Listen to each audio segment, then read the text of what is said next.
What do most of us want for our children and our grandchildren? A good education, to be sure, an opportunity to raise a family, an opportunity to enjoy life, an opportunity for a good paying job, and if possible, a job here at home in Pueblo. And what could bring all of this together and make this happen? A clean energy park, one that would produce electricity from solar, wind, geothermal, and nuclear power. And which of these fuel sources would provide Pueblo with the highest paying jobs and the greatest opportunities? Only one: nuclear power.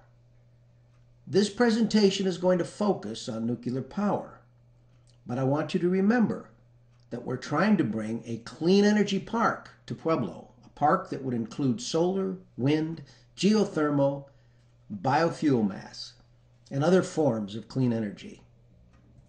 Well, why nuclear? Because it's the safest form of energy production. It produces the lowest cost electricity in the world. It's the most efficient form of energy. And it's clean and green. In the United States today, more than 14,600,000 men, women, and children live out their daily lives within 50 miles of the 104 nuclear power plants in operation in our country, located in 65 different counties. Over 260 United States nuclear-powered vessels, from submarines to aircraft carriers, safely house thousands of our military men and women. In the 57-year history of nuclear energy in America, there's never been an injury or death relating to the use of nuclear fuel in the operation of a commercial nuclear power plant. The EPA estimates that 25,000 Americans die each year from coal emissions. There are no dangerous emissions from nuclear plants. A March 2010 survey found that 74% of the public favor the use of nuclear energy, and 87% of the public stated that nuclear energy was important for our energy future as a nation. The Department of Energy states that on just one cross-country flight, you receive a small amount of radiation just from the atmosphere.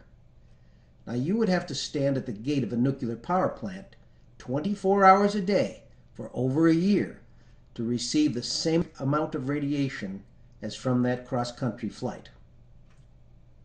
You'd have to live near a nuclear power plant for 2,000 years to get the same amount of radiation as you receive from a single diagnostic X-ray. And most of us have had an X-ray at least once in our life. But what about the spent nuclear fuel? Well, first of all, spent fuel is not waste.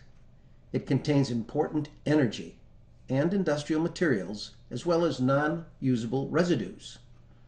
It actually has 95% of its initial energy that can be reprocessed or recycled to generate more electricity in the future. Nuclear reactors generate small amounts of spent fuel. And if you put all of the used nuclear fuel produced by the U.S. nuclear energy industry in the last 50 years in one place, representing over 3,400 reactor years of operation, it would cover an area the size of a football field, and it would be less than 10 yards high. Spent nuclear fuel has been moved 1.7 million miles by truck, rail, and air to permanent depositories without a single accident. Today's nuclear power industry is safe.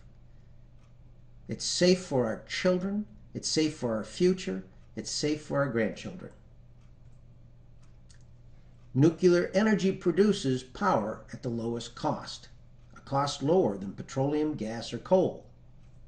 From this chart, you'll see the production costs per kilowatt hour using 2009 statistics.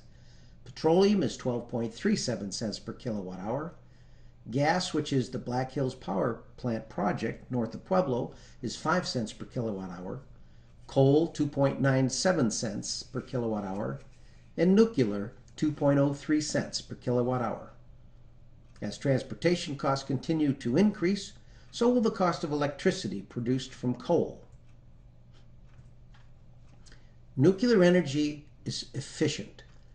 The energy from one uranium fuel pellet, the size of the tip of your little finger, produces the same amount of electricity as 2,000 pounds of coal, 150 gallons of oil, and 19,750 cubic feet of natural gas.